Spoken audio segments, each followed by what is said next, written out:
The ascetic has been answering a question about the law of karma. Do good and evil actions result in good and evil consequences?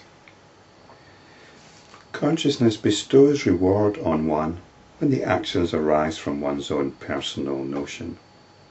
That's the notion that I do this. When the consciousness is free from such a notion, such action is not followed by its result, by its fruits. Such action is not followed by its fruits. So we must be careful about this consciousness bestows reward. Consciousness identifies with notions, and if that notion is one of karma, then that becomes your reality, that becomes your experience. It's like believing in astrology. If you believe in astrology, then it works for you. You're governed by the planets, and you can perhaps manage your life through your daily horoscope. But if you're not identifying with these notions, then astrology becomes irrelevant and the law of karma becomes irrelevant. Whatever notion arises, wherever and of whatever magnitude, that bears fruits, whether there was a corresponding cause or not. So it's not the notion itself which is true or false, it's your identification with the notion that bears fruits. If you believe in a jealous God, then that's going to have consequences for you. If you believe in a loving God, that will have consequences for you.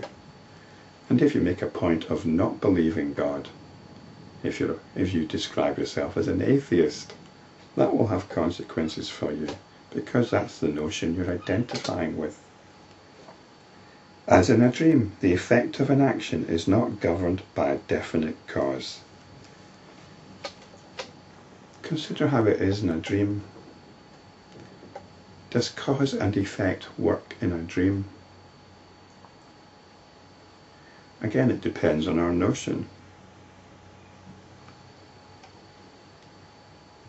There seems to be some kind of order in dreams, doesn't there?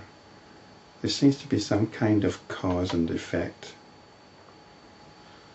Last night I dreamt I was having a shower in a department store, and the showers hadn't been equipped with shower curtains. So I was on view to all and sundry that were passing by, and I felt embarrassed. So my embarrassment was due to having a shower in public. So there's cause and effect. But really, there was no need to be embarrassed, was there? Because it was a dream. It is simply accidental coincidence. Various factors coincide, creating an emotional tone, and we call this cause and effect. The waking state experience seems to have a definite causality, but that notion itself is a dream. For all this is mere appearance of the infinite consciousness. We like to think that somehow our waking state is more real and more concrete than our dream state. But again, this is because consciousness is doing its thing. This is part of what consciousness does. Whatever we experience in consciousness, that comes with this sense of reality. It comes with that sense of concreteness, of solidity, of gravity even. That's what consciousness imbues the dream with. What is the cause of ignorance, of creation, of the creation of Brahma, the creator? So we actually have to ask, what was the cause of the creation of God? This is the question that the mainstream religions, which arose from the Middle East, cannot answer. They cannot go there. But we have to ask ourselves, what gives rise to all these things? What is the original cause for air, fire, water, or space? Why do people die and get into a subtle body? These have no cause at all. All these have happened like this from the beginning. After some time, these notions or appearances have attained materiality. Whatever notions arose in the consciousness originally have remained as such till now. However, the consciousness can alter this by a fresh effort in the present. So we adhere to certain notions. We have a certain tone which arises from our cultural and genetic disposition.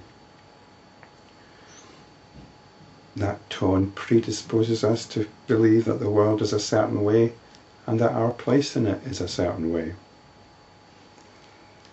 But with a fresh effort in the present, we can go beyond it. We can stop identifying with these notions once we realize the nature of pure consciousness, which is the nature of our attention. And then we realize the universe is not what we thought it was, and neither are we.